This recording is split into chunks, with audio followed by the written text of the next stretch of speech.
Okay, I've beeping had it.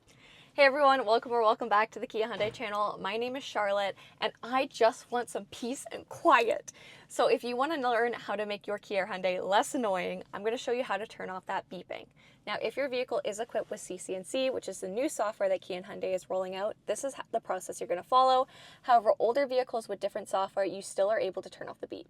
So I'm going to scroll down on my quick drop menu. I'm going to go and press the mute button.